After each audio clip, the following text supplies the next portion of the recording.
Hello, everybody. Welcome to SunFest. Thank you for being here. If you can take your seats, we'll go ahead and get started.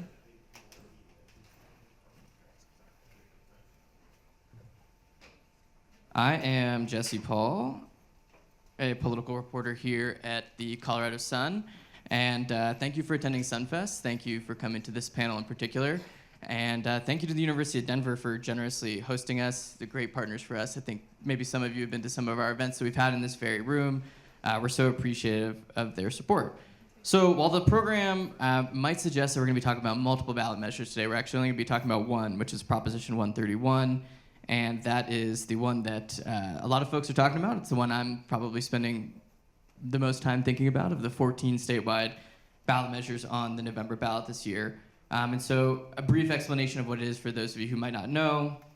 On the November statewide ballot, it was a statutory measure placed on the ballot through the citizen initiative process. It passed.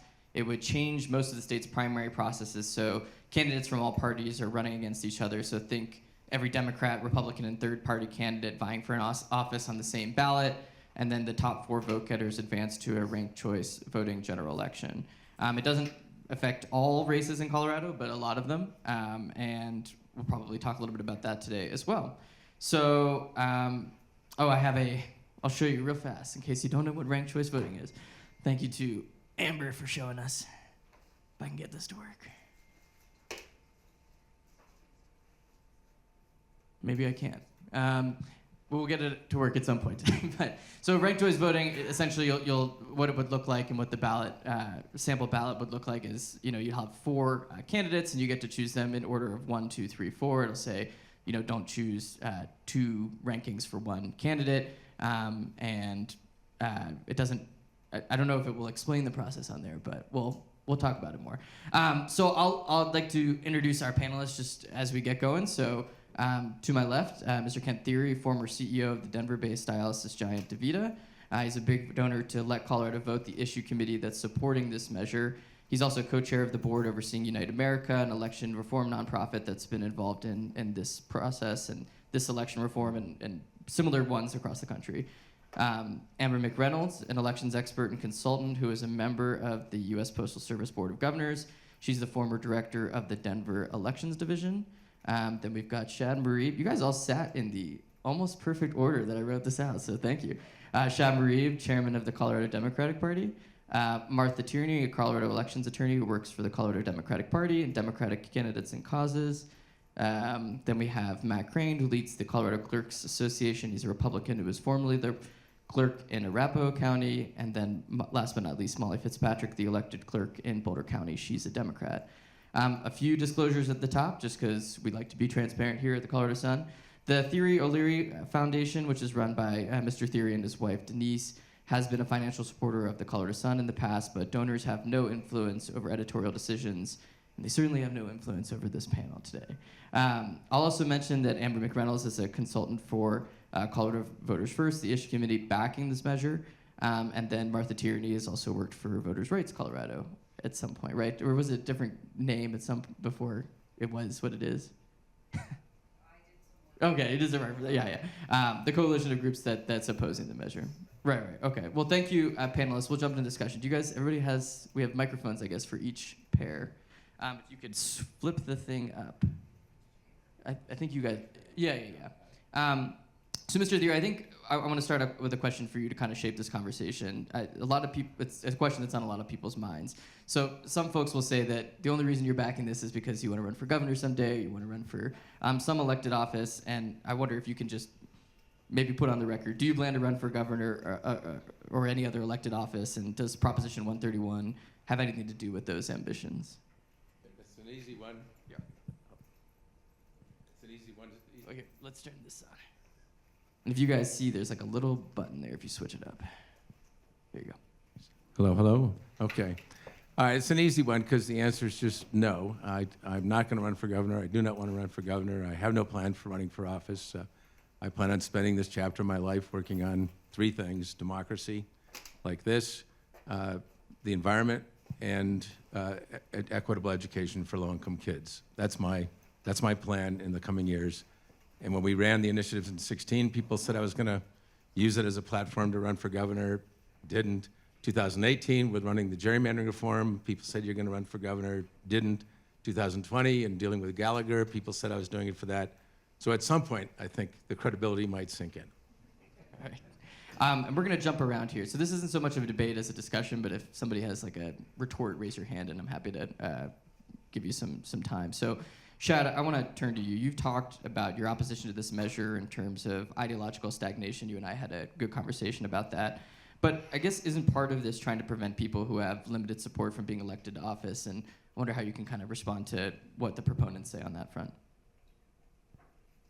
Sure. Thank you so much, Jesse. Thanks so much to folks being here and to the Colorado Sun. You know, I think when we're talking about candidates, when we're talking about our politics, we can all agree on one thing for sure, everyone on this panel and most of you in this room, that our politics has gotten too divisive and partisanship is absolutely out of control. But an overcomplicated system that will cost tens of millions of dollars to implement, that will have confusing ballots for voters and will invite more and more dark money into Colorado politics is not the answer. And so this measure will make every problem we have in Colorado politics worse. And when you're talking about candidate recruitment, I think you only have to look at Alaska, which has implemented a model of the system where you've seen fewer candidates run for office. In fact, 30% of the races in Alaska on the general ballot this year have a single party general election. And only 5% of races have actually fielded a full slate of candidates. And so this is a system that results in not only less choice, but single-party general elections, which I think Coloradans right now, over 93% of our legislative seats are contested. You have a Democrat voting against a Republican, you have unaffiliated who can petition on. The system would end that. And all we have to do is to look at Alaska to see the abysmal failure of the system there. Can you elaborate a little bit on like the accusation that more dark money would flow into these? I don't quite understand where you're coming from with that, since we see a ton of dark money. I see Sandra Fish out there somewhere. We both know there's a lot of dark money that flows into Colorado elections. So why do you think this would increase it? Yeah, I mean, again, all you have to do is look at Alaska. It 10x the amount of dark money flooding their elections because they're able to gamify ballot access. When you have guaranteed 4 spots for ballot access, you're seeing special interests make sure that they can buy their way onto the ballot. They know that they can advertise, they know they can use social media, they know that they can prop up candidates fairly easily and guarantee a general election placement for any candidate. And then at that point, you also have the parties rigging the system and gamifying it. In Alaska right now, you even have somebody who is in prison in New York running for Congress there because the Republicans dropped out and it elevated a 5th or 6th place winner onto the top 4. And that person, because of the Constitution, is eligible to run for office in Alaska. And that's something that right now, when you earn these nominations in Colorado, we're able to prevent these sort of nefarious actors from gaming the system, running for office in ways they shouldn't. But in Alaska, that's what we're seeing, and it's become a common trend of strategy and rigging the system there, under the system. All right, well, I'll let you, Mr. Thiry, or Ms. Reynolds talk about, kind of I'll go ahead and go first, and then Amber can elaborate, because those comments are so grotesquely misleading. Alaska is in a wonderful spot where, for the first time, people that are running have to appeal to the entire electorate, which, like Colorado, they are 55% independent. But for a long time, you would have called it a Republican state because there were twice as many Republicans registered as Democrats, but it was 28 versus 14. The overwhelming majority of the citizens who have been ignored for so long with the existing conventional systems were not paid attention to at all. And 52% of Alaska voters voted a split ticket, meaning I'm going to vote for a Republican for governor because I think he or she would be best, and I'm going to vote for a Democrat for senator because I think he or she would be best. Just like Colorado independents, which are now 48%, continuing to climb, 64% of young adults under 34, and 85% of Generation Z say neither party has anything to offer them.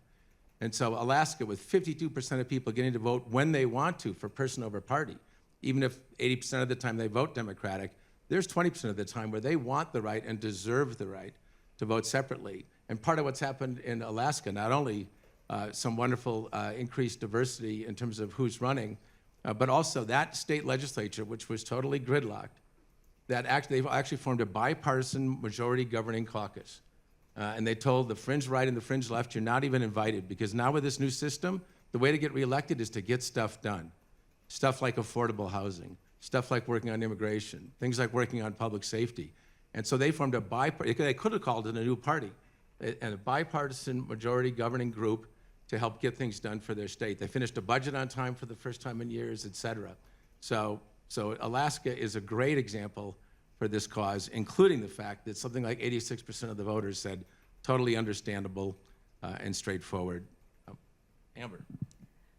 I would just add, so I've been an unaffiliated elector since I registered to vote, and when I was director of elections in Denver, I actually ran a number of primary elections where I couldn't participate, even though I was spending a large number of hours at the office making sure everyone else could. And so when I worked on the option to open up the primaries, at least to give unaffiliateds a chance to weigh in those primaries, a lot of that was from personal experience, but it was also directly coming from the voters that were upset that they couldn't participate. And so one of the things I've always worked on, formerly as director in Denver, but now nationally, is making sure that all voters are enfranchised and have the opportunity to participate in every election. And that is a core fundamental belief I have, and that is also one of the values of the Prop 131 and the reason this came about. I also served on the Independent Redistricting Commission, and for the first time, and Colorado had a more competitive map than they had had before.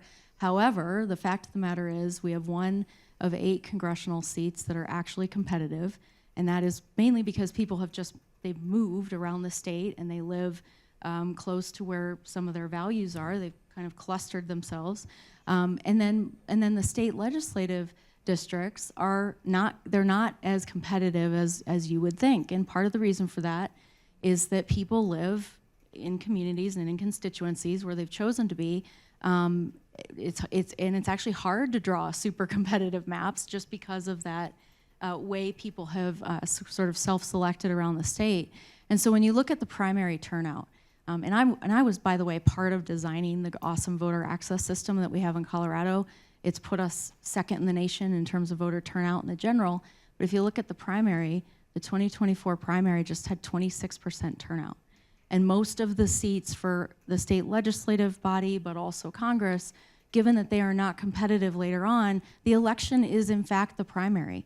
And so we have seen, and I'll use one congressional race, that Lauren Boebert basically got about 10% of the electorate voting for her, advancing her to a general election into a very safe seat. And I think that is a great illustration of the problem we have with our primary, and then that relating to the lack of competitiveness that we see go forward. And I know on my own ballot in Denver, there were very few competitive races, and there's a number of state reps that not only don't have competition in the general, no one is running against them on the ballot, but had no one running for them in the primary. And I think that when we think about the voters, think about enfranchising people, we really have to make sure that voters have meaningful voice when they're selecting their candidates statewide.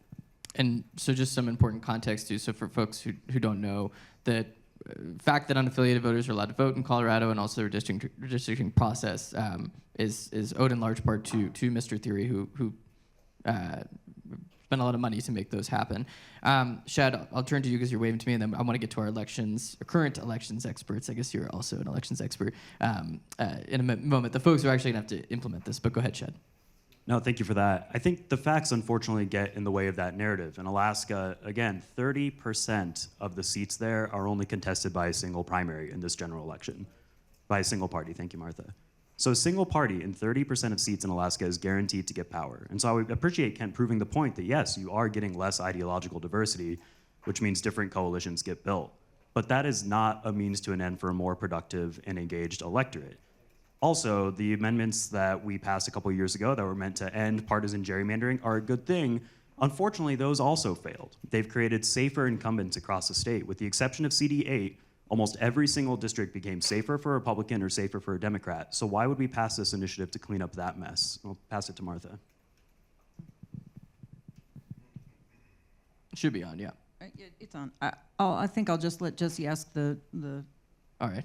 Well, Molly, I want to turn to you. administrators. You have the unique experience up here of actually running a ranked choice voting election. Boulder decided to adopt it on the municipal front, and I wonder if you can talk a little bit about, what your experience was there. Maybe before we do that, I just want to clarify: you guys have not, either Clerks Association or personally, you haven't taken a position on the ballot measure, correct?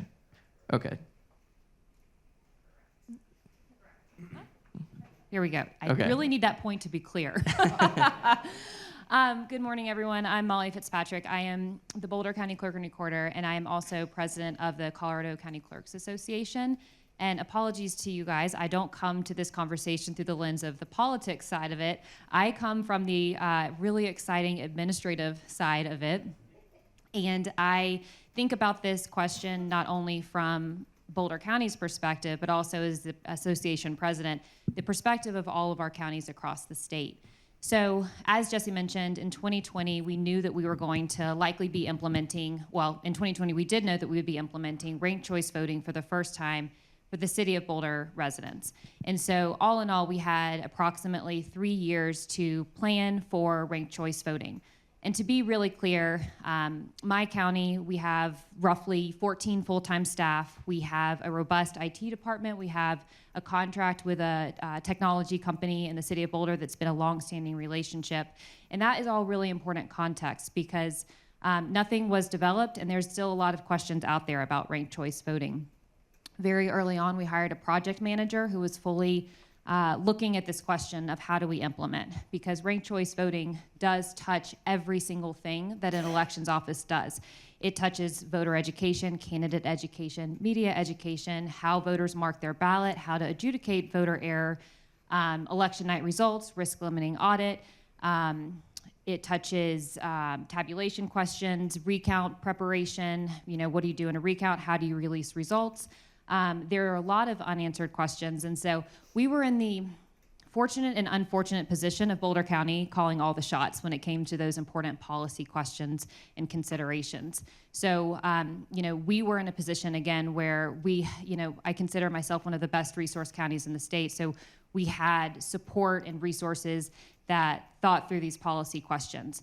These policy questions need to be made, in my opinion, at the state level. It's appropriate to have a central or a common base on how we implement elections in the state of Colorado. And right now, I would say that doesn't exist in the way that it does for a plurality contest in the way for ranked choice voting. So, I think for me, the biggest question is, how are we going to get this done before 2026? I think that's the rub for me, especially when I think about our small counties, Teller County, Custer County, and I'm just naming some small counties that have really gone through significant upheaval these past few years with what's been going on in elections. And I want to make sure that every single county can do this and do it well, because I know that, with our experience, this is something that, we did successfully. But when we talk about these technology systems, they are not ready. When we talk about the training that needs to happen for election officials, that is not developed. So, we can snap our fingers on a timeline and say, these systems are ready for you, go. Does that timeline accommodate testing? In our testing, we kept finding errors, and that's the purpose of testing. But we need to make sure that we have enough time to test these systems, enough time to train election officials, enough time to train the public, and then update every SOP, every training procedure, every judge manual, and that stuff does take time. And so I, come to this conversation from that lens. So I don't know if you can see on your left. So Amber had us, we were able to get this up. Is this pretty much kind of what the ballot looked like in Boulder, just for folks to see? I'm curious if you can kind of talk about that, basically how to fill this out. Was that the experience that you guys had with your with the ballot that you guys had for the municipal election? Yeah, there again are different, because this isn't necessarily prescriptive there's some things that are laid out in Rule 26 about ranked choice voting, but not a lot.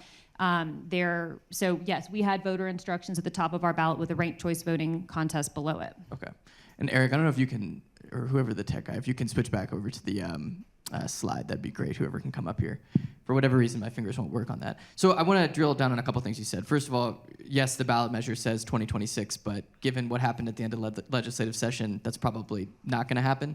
And I want to talk about that in a second. But if this is the will of the voters, right, and you guys have 2 years to get this done, Alaska's done it, Maine's done it. You've got top X primaries in California and in Washington. Why can't you get it done in 2 years? I mean, is it something you just can't do, period? And it sounds like you're the resource, right? So do you feel like you could teach your colleagues across the state, and either one of you can respond to that? If this ballot measure were to pass, clerks are absolutely going to take the lead on implementing legislation. to make sure that it's appropriate, it sets counties up for success, and again, like I said earlier, puts a lot of the requirements on the Secretary of State's office, which is appropriate. They are the ones who should be developing this technology.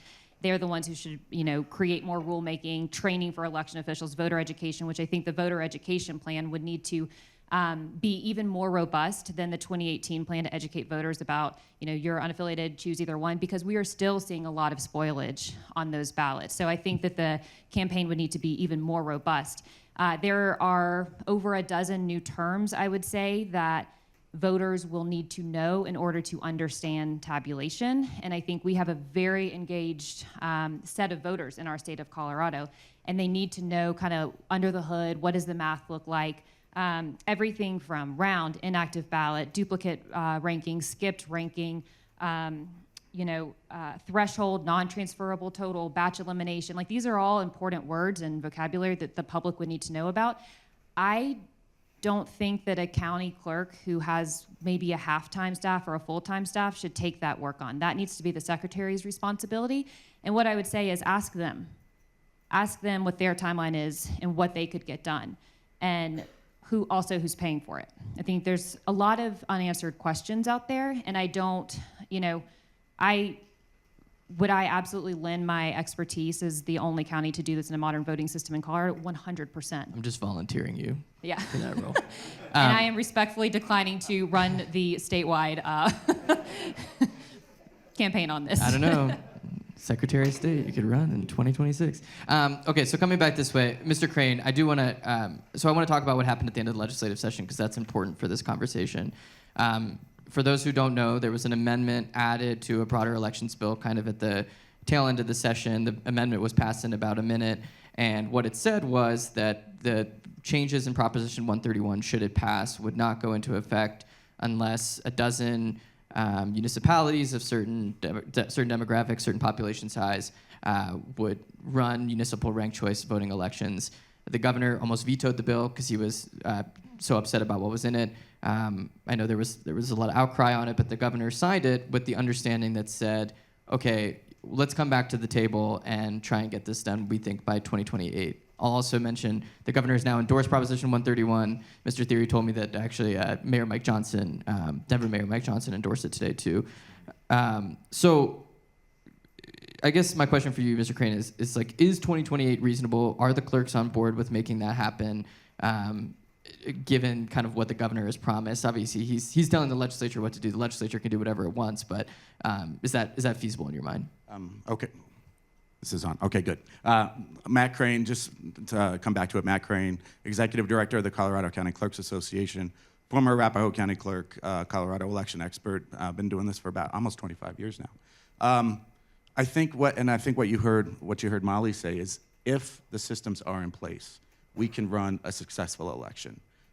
But we have great reservations that the systems will be in place by 2026. Even this week, representatives from the Secretary of State's office expressed concerns about being able to make these systems ready for 2026. And when we look at what has happened in election administration over the last 4 years, and what's happened with the stolen election lies and all of that kind of thing, and what clerks have had to go through to convince people they actually do vote on a paper ballot, right? We hear that all the time. We want to vote on paper. Your mail ballot's paper, right? Every ballot cast in Colorado is on paper. So we very much right now are at the basics of voter education around what really happens in elections and what doesn't. And when you're talking about a seismic shift like this, should the voters pass it, we will do what we've always done, which is go to the mattresses to implement this properly. But it has to be done in a way that puts the voters first and not changing outcomes or anything else. That has to be down the line. And so that's where we come from the association is, yes, we can do this if these systems are in place.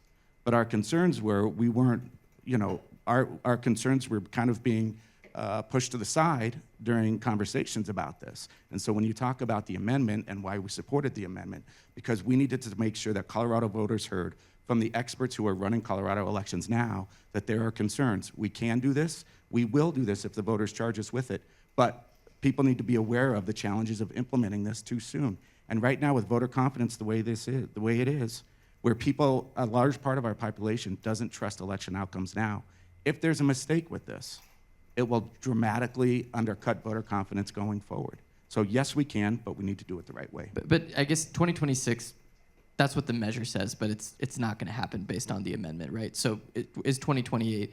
I mean, do you really think that like 12 municipalities are going to run a ranked choice voting election between now and? I mean, I just don't see that. Well, some have already done it. Right. I think others are going to be doing it. But if 2028, if these systems are in place where it doesn't walk us backwards, or if we don't say we can put a Band-Aid on it until later, that's not acceptable to us when our folks are on the front lines and facing intimidation and death threats and those kinds of things. So if it is not up to our normal standards with how we conduct elections now, which Amber said is among the best in the nation, we will not compromise on quality to rush something through. All right, Amber and Ken, yeah. Let me cover a couple aspects of that, and then Amber can provide some really important and compelling history on something like this because she's been such a key player for the last decade. But we agree with a lot of what's been said. We absolutely believe that there has to be a significant investment in a very thoughtful implementation plan, and it needs to be well-resourced.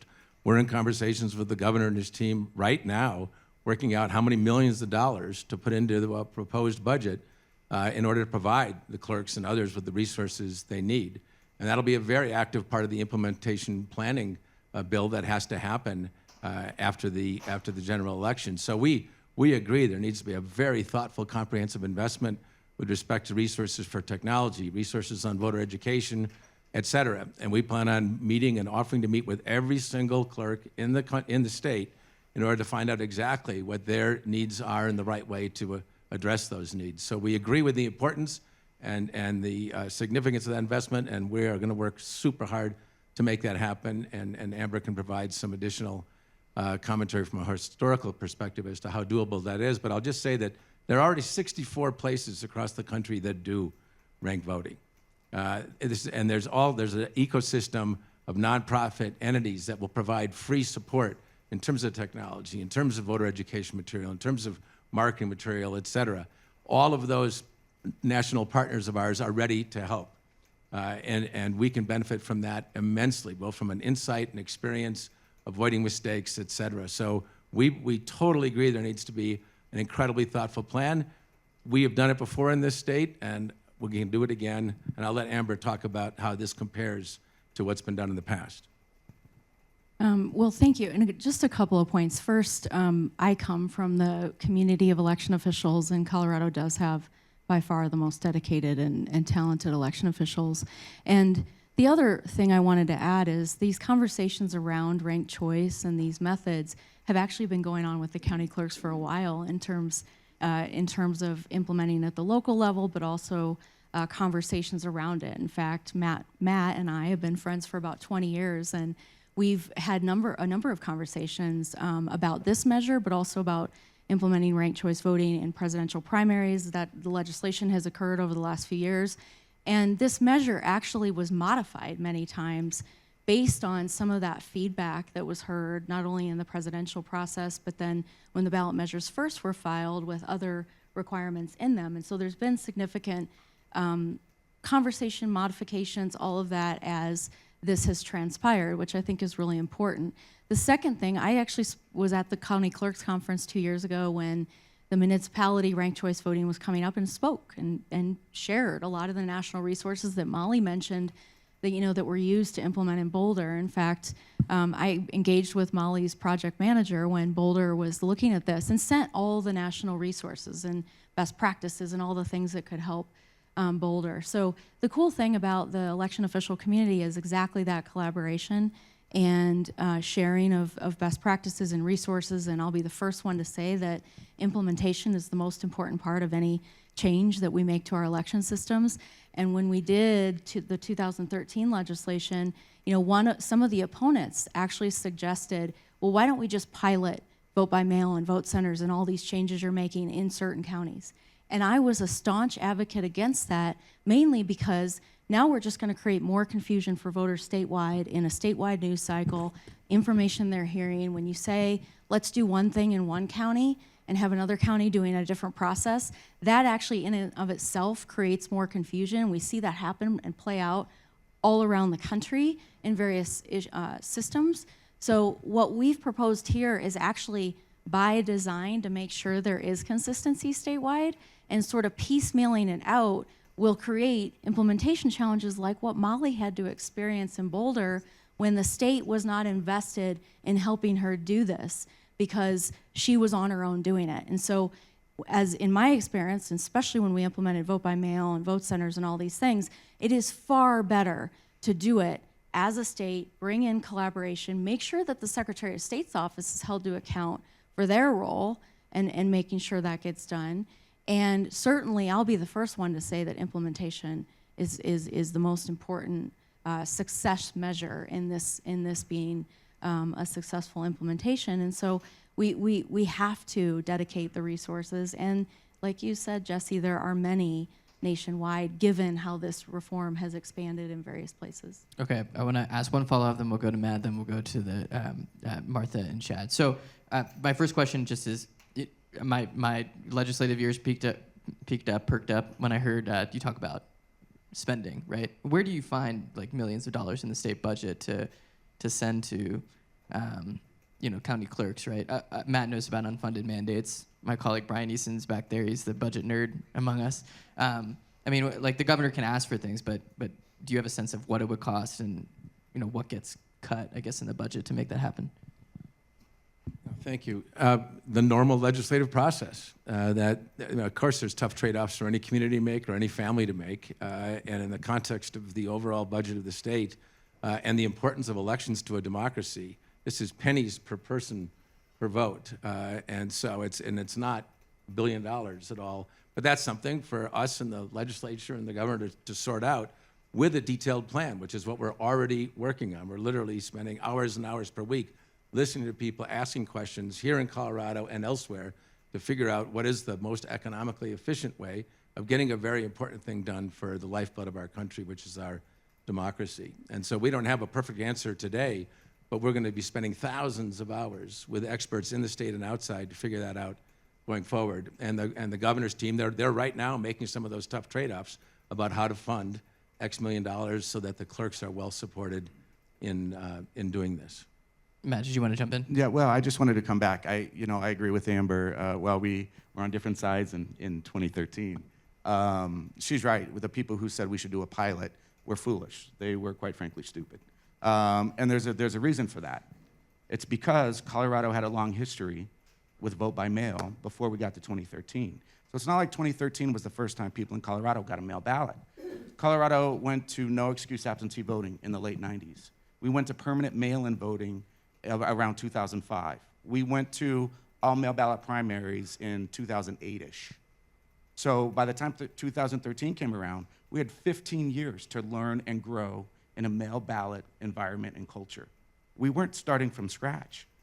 What we're concerned about is now we're starting from scratch with very little runway on ranked choice voting. No question we are.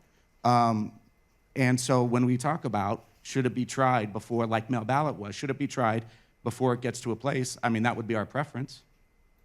But when we talk about the timelines, we feel the legislation the initiative is going to need a lot of work at the legislature. There's a lot of gaps in the legislation, and we've identified that before. So we go through the legislative cycle in 2025. Then there's rulemaking that has to go after that, which will be a difficult process as well. Systems, the state, rightfully so, will probably be pretty slow to start updating systems until all the requirements are set. And one of the frustrating things for us is the requirements weren't a part of the initiative. So everybody could see everything that would need to be touched if voters choose this. So then we're talking about the fall of 2025 to change what we identify as at least 8 different systems. That's before we get to voter education, election official education, because election officials need a lot of work on this, and then voter education on this. So basically, we have a year or less from election day in 2026, from the general election in 2026, to implement this. That's not even including the primary, where we have some issues with the way that the initiative was written around the primary. I don't want to cut you off, but is it really going to happen? I just want to come back to this. I just want to be very clear, because this has been a point of contention, where our concerns, quite frankly, haven't been taken seriously. And so when you ask about the amendment that we supported, this is why. there are serious concerns with rushing implementation. If everything's in place in 2028 and we can run a successful election, yes. But when you talk about the amendment and our concerns about this, our concerns are very real. Okay, I wanna shift to Shad and Martha and give you guys some time here. So I want to ask, Shad and I, you and I have talked about this before, but it seems like, from my perspective, when I look around the country at this debate, oftentimes the folks who oppose a switch to this system are the ones who are in charge, right? You guys are the kind of the partisans on stage. Democrats control politics in Colorado, and the shift in Alaska was very good for Democrats, where it was a state that had been dominated by Republicans in the past. So, I mean, is there some of this? Is some of your opposition to this? Does it have to do with just the idea that you guys control the power and this might shake up the status quo? No, the concern that we have is right now 93% of Colorado elections are competed in. We have one Democrat who's running against a Republican. There's unaffiliated to petition on. That is really important for the public to have. The concern is that to take an Alaska model and import it into Colorado, which has a massive, massive population increase. And when you look at that system, again, I will just make sure folks know right now 93% of Colorado seats are competed in. In Alaska, 30% of the seats are single-party general elections. I cannot imagine a worse way to provide for competition or to talk about how we actually have a competition of ideas in rural areas or in front range areas or in the state as a whole than by limiting the amount of people who participate because they see the system as an uphill battle. That was awesome. The other thing there is I think what Ken Thiry was just saying is actually a really important point to prove for the clerks here, putting this idea forward and not having those details on what are we cutting to fund this. Are we cutting schools? Are we cutting Medicare, Medicaid? Are we cutting housing initiatives? What are we cutting to pay for a system that we know has resulted in single-party general elections in Alaska and floods of NARC money? The additional point that I'm a little bit concerned about is the proponents of the initiative actually kind of gave up the game for why they're pushing this on their very own fact sheet in very small print at the very bottom on the back side, saying Colorado's regulatory environment is dysfunctional for us, and so we need a new system. And so this system is created for who exactly, and to what end, and what regulations are we uncomfortable with? The other question I'd have is, what clerks are in these conversations with Mr. Thiry's team and the governor? Are election officials included? Are folks actually at the table of making these difficult cuts to fund a system that will result in floods of dark money, single-party general elections, and confusing ballots? My final point before I want to hand it to Martha is, if this was such a common sense system, why is it only impacting some races and not others? And so voters are going to have multiple different rules for multiple different ballots across the state. That doesn't sound like consistency to me. Yeah, thank you. Hi, everyone. Martha Tierney. I just want to hit on a couple of points that Shad made and that others have made. And I think it's really important to remind ourselves that, we do have one of the best systems in the country. And so this measure will light a bomb under that system and upend it. And so we have to be really confident that what we are changing is the right thing to change. And I'm not so sure it is. I don't think it's been thought out well. There are only 2 states in the country that do have this system. Only Alaska has the top 4 coming out of the primary system. And I just don't think it's baked enough. I'll point you to a University of Minnesota study, so a nonpartisan study coming out of the Hubert Humphrey Center. And note that Minneapolis does do ranked choice voting in their municipal elections. That study looked at the promises that the proponents of ranked choice voting were making, like less divisive politics, more people of color getting elected. They also looked at the promise that more moderate candidates would get elected. And all of those promises were debunked by the study. They found that ranked choice voting did not deliver on those promises. And if you look at the materials for the pro-Prop 131 campaign, those are the promises they are making. So I urge you to look at that University of Minnesota study. If you Google that study, it'll come right up. I also think it's important for people to know who opposes this measure. This is a measure that very few people thought up without coming to the County Clerks Association or the county clerks. They didn't come to other election officials in the state. They certainly didn't listen to the political parties' concerns about it. And they just put it on the ballot with Mr. Thiry's money. And so I want to remind you all who opposes this measure. So from the disability community, from Latino rights communities, from the LGBTQ community, to the Ministerial Alliance and the Interfaith Alliance, to a number of environmental organizations, to a number of labor organizations, to the Criminal Justice Coalition, on and on, Colorado Common Cause, New Era Colorado, which works with young voters. The list is long, and you can find it on the opposition campaign to Proposition 131. And I think that's important because all you're hearing is television ads that say everybody loves this, and those television ads are just funded by Mr. Thiry. It's not like a big coalition out there that loves this measure. And it's really important, I think, for us to think about upending our system before we really understand what it's going to do, who it's going to benefit, and make this drastic change to our system. I will give you a second. I want to fact check something and then also just ask 2 follow-ups quickly. So first of all, yes, Mr. Thiry has spent a lot of money on it, but there are some other folks who have spent money on it as well. But I think Mr. Thiry is one of the predominant spenders for the group. Shad, first question I want to ask you. So you talk a lot about these one candidate or one party races in Alaska, but the way I've covered politics here for a long time, these are de facto one-party races, right? If I look at Senate districts or House districts that are in Denver and Boulder, sure, you've got maybe a contested primary and there's a Republican who's up there as a sacrificial lamb, but they're not going to win, right? Same thing in El Paso County. I'm thinking about those congressional districts. So why not, the proponents of this talk about it as a way to include more of the electorate in making that decision, especially in these districts where they are so dominated by one party or the other in terms of voter lean, voter turnout. How do you kind of square that? I hope Mr. Thiry answers that question because his independent redistricting commission was a great idea, implemented terribly, gamed by special interests, and has created safer districts for Republicans and Democrats across the state. And I'll even throw out my own party there. Congressman Neguse got a safer district. Congresswoman DeGette got a safer district. Lauren Boebert got a safer district that she still had to run from. Ken Buck got a safer district. The only competitive district that was made at a congressional level was CD8. And that's a shame.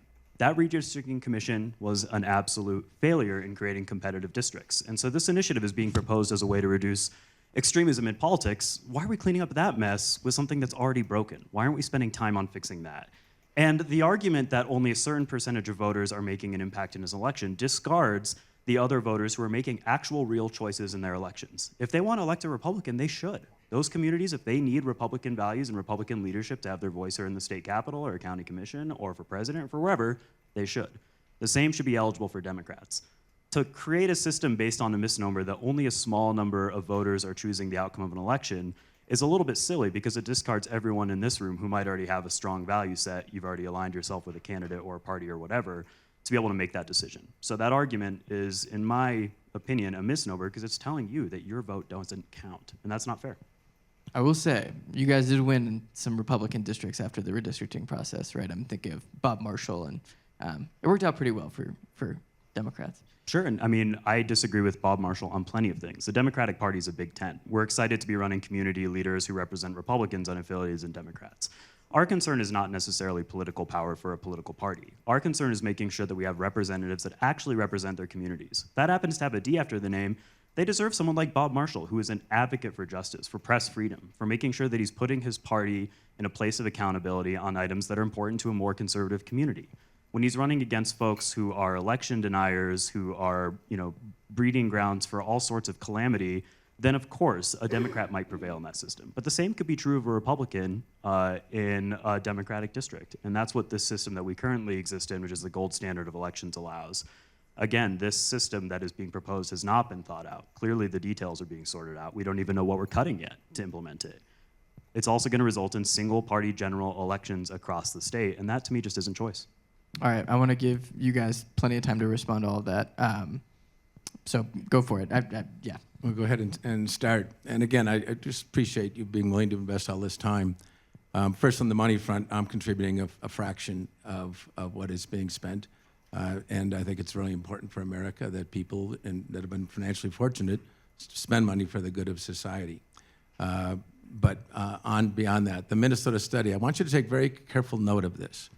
Very careful note, because it speaks to the data that supports or does not support the words they're saying. That University of Minnesota study was one graduate student, one professor, and it's a 3-page, almost a memo.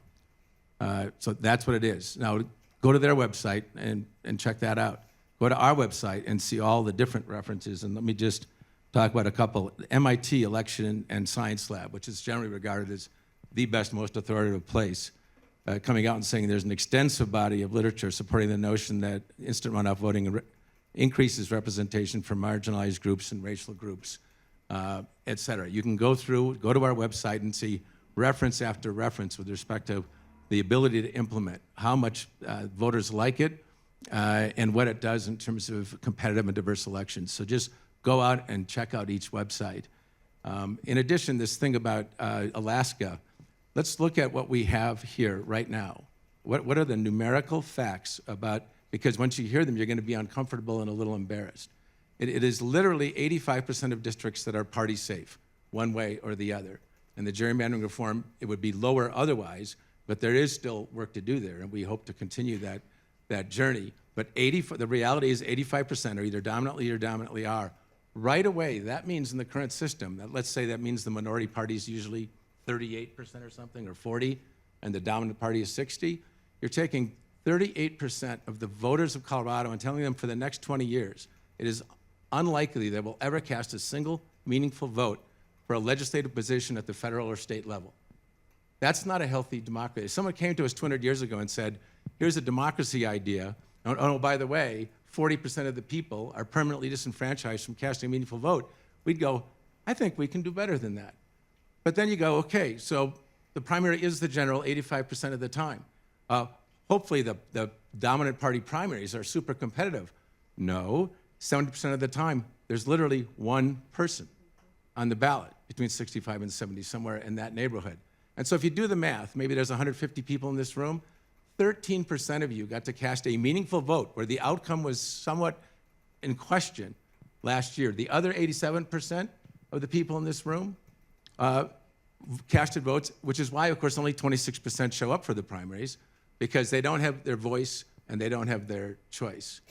And so our democracy right now is why, the way our democracy is working is why so many of the people under 40 are unhappy, frustrated, angry, and scared.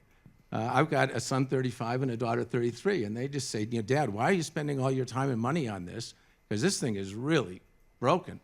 That's terrible for a democracy, to have so many young people saying, my vote doesn't matter, and they're mathematically accurate when they say that.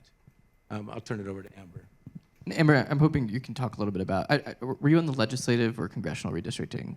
Okay, maybe you can talk a little bit about that too. Well, if I can just hit one more thing about who's representing who. Thank you so much, Amber. We've made our polling public. We've done it 3 or 4 times over the year. It's very consistent. 64% of voters want to move in this direction. It's about 75% in their party. Who's on their side? Lauren Boebert. Who's on our side? Jared Polis. Who's on their side? Dave Williams and Tina Peters. Who's on our side? Mike Johnston. And then go to the websites. Look at the endorsements for our measure. They're incredibly spread across the entire political spectrum. D's, R's, and I's, because people want a voice again in their democracy. Well, I just want to add on the Minnesota study / essay. It is very it is light on details in terms of the analysis, and as Kent mentioned, there's a number of studies. MIT has a number of studies regarding RCV. There's also a number of research institutions that have looked at the direct impacts.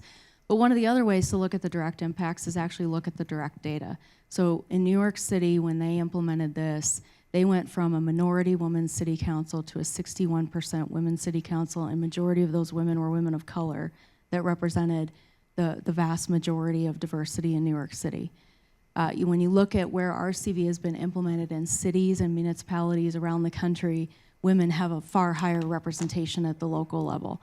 And I bring up women's representation because that's another thing that is very and dearly important to me, and I continue to work on that. And when you look in the international context, where RCV is an element of electoral systems, there is fairer representation, especially for women and marginalized groups. And there are multiple studies that have indicated this. So that's one of the reasons why I'm sitting here and supporting this initiative and being a part of this. The second thing that I wanted to just say is, when the wonderful thing about Colorado is we've had a pioneering spirit about improving the voting experience for every single voter in the state. And I've been a part of that work with most of us on this stage that have been a part of that together. But also, I want to add to that every year there is an election cleanup bill because we continue to improve, and we should.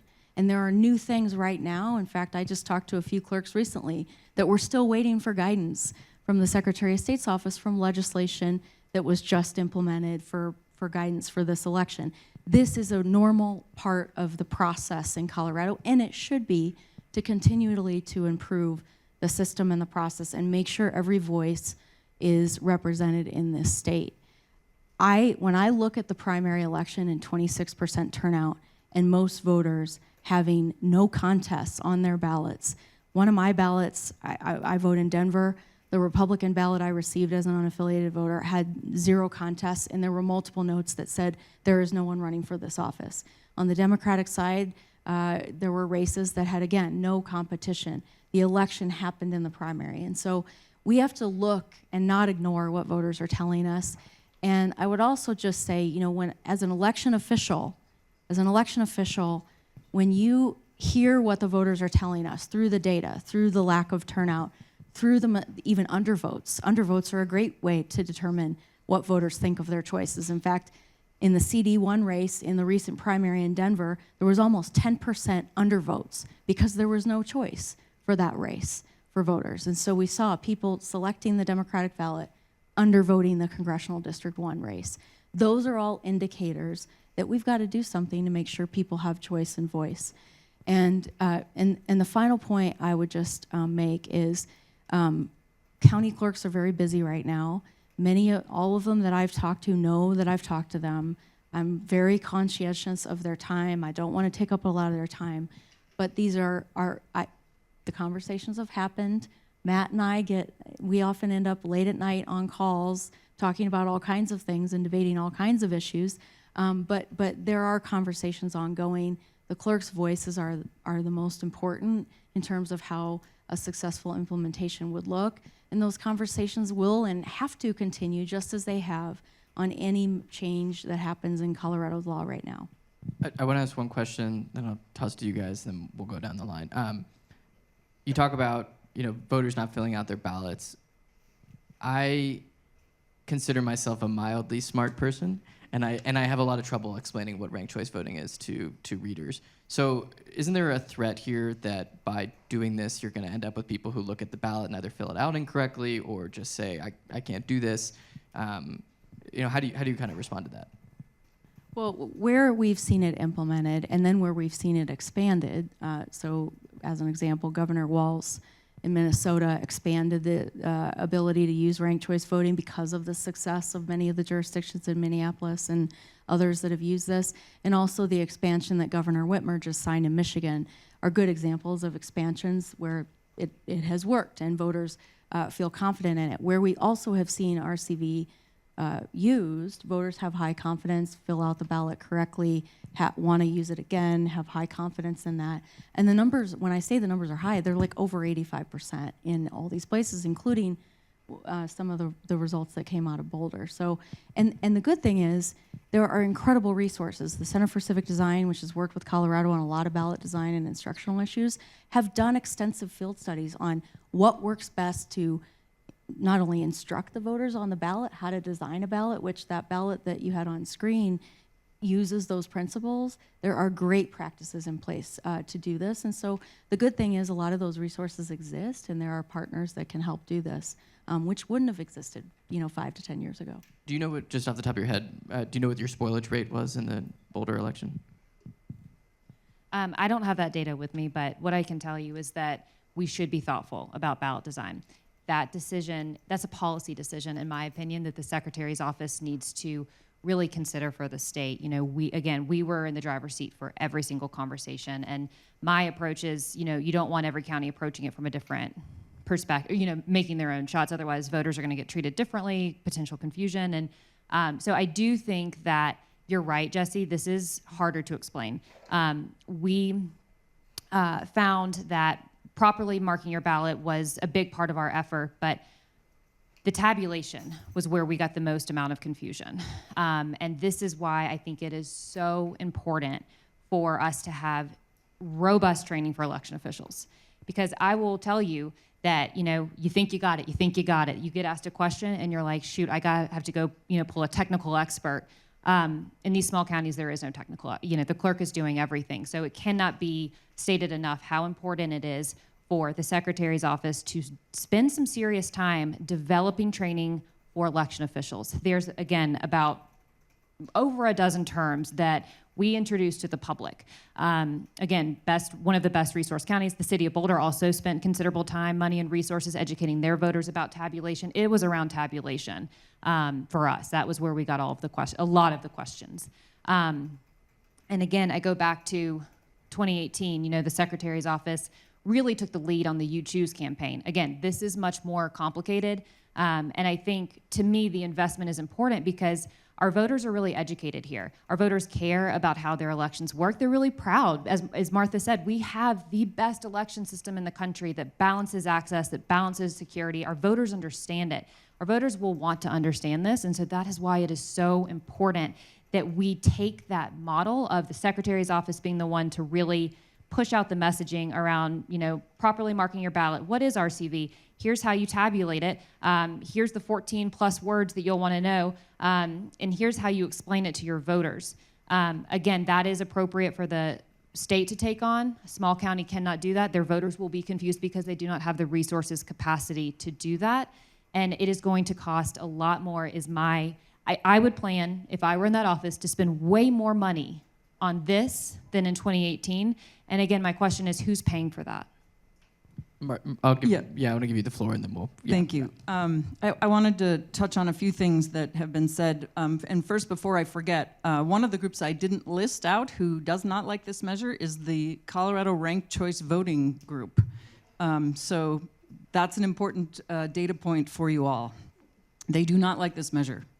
Another thing that Molly was just talking about is the ballot design, and I think it's really important to talk about this, and I also want to talk about timing. So the ballot design, because this measure only covers about half the races, the clerks are going to have to decide, or the secretary will have to decide, are these all going to be on one ballot, or are they going to be on two? So you have one ballot that is ranked choice voting with some races on it, and one ballot that is not.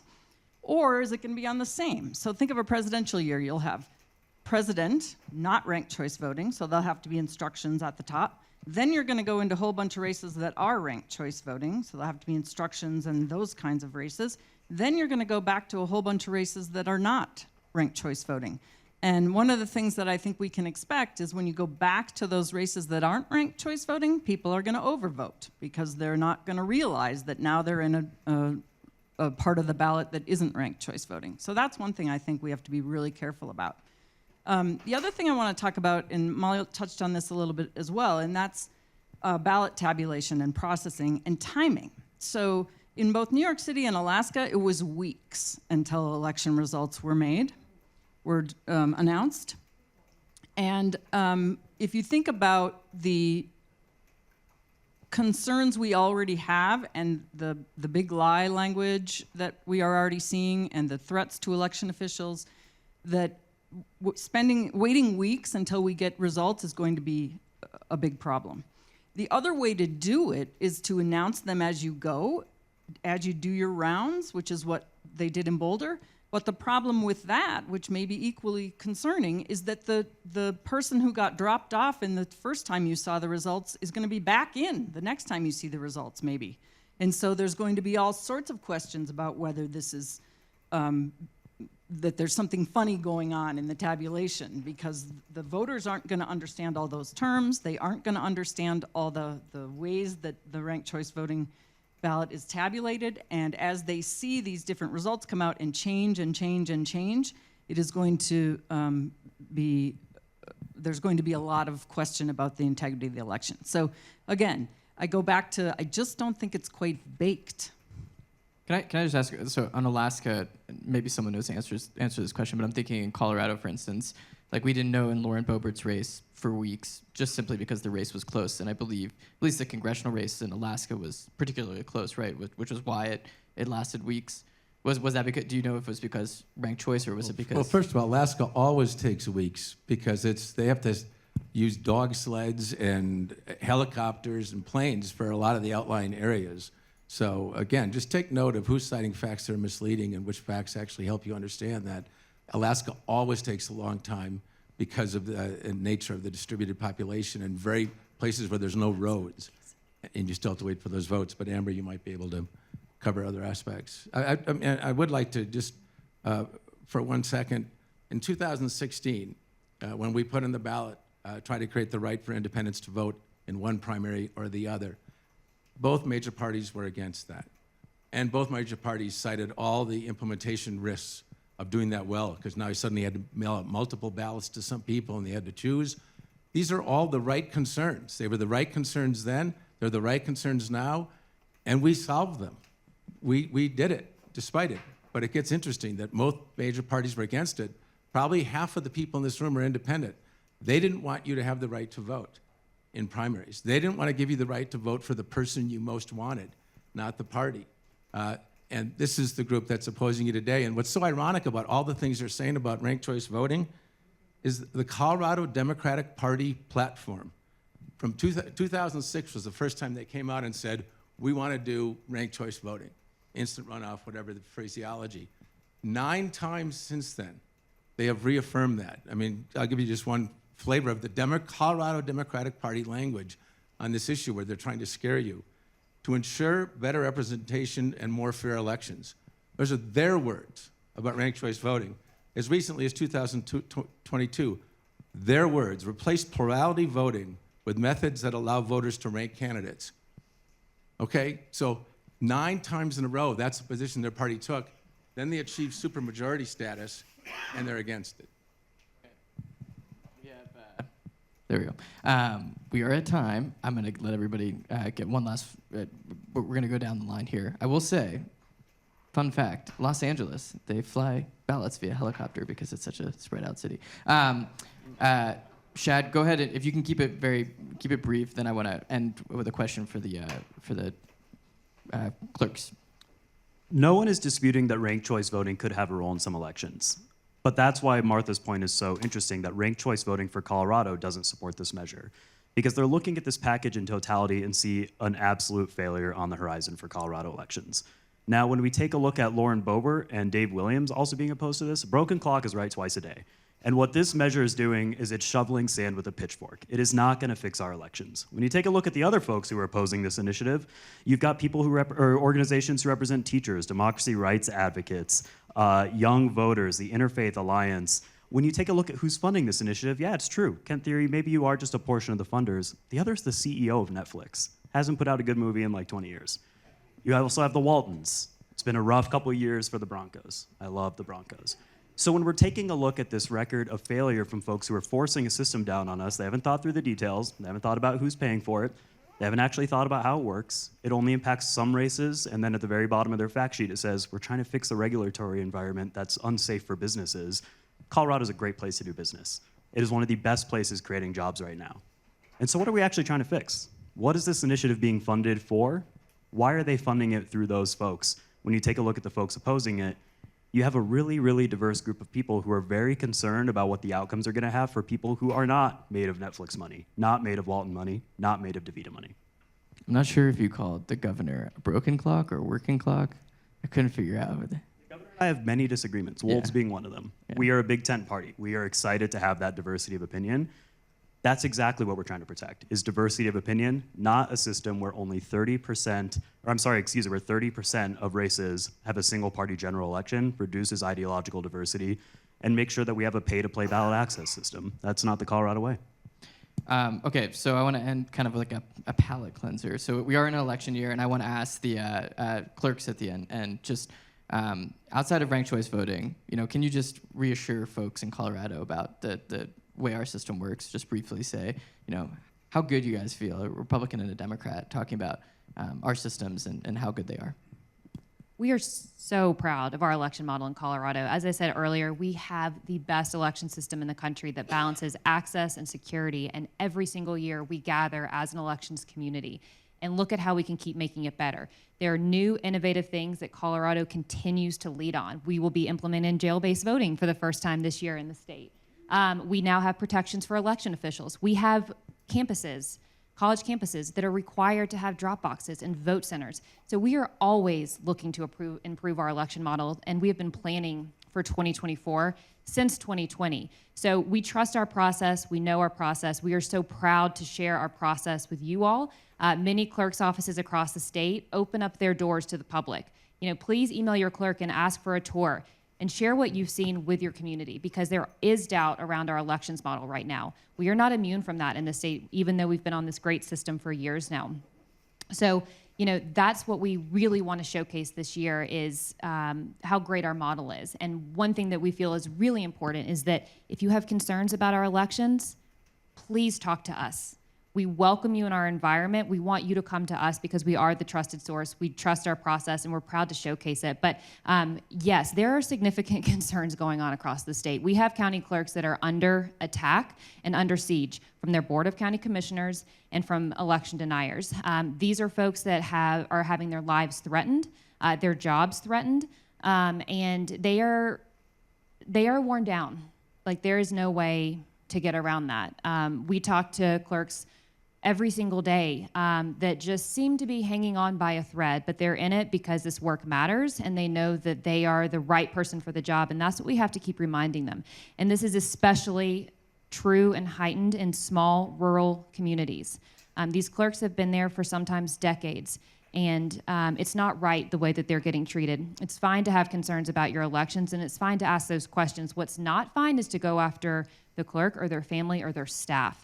It's wrong, and we should be rejecting that. But that's what we're dealing with. And after the 2024 election, regardless of how it goes, we know that we're going to be seeing that all over again, amplified even worse come next year. Hug your local election official.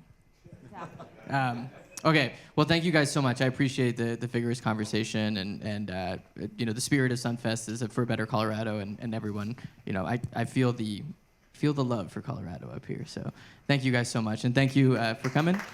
Please give our panelists a round of applause, and go vote.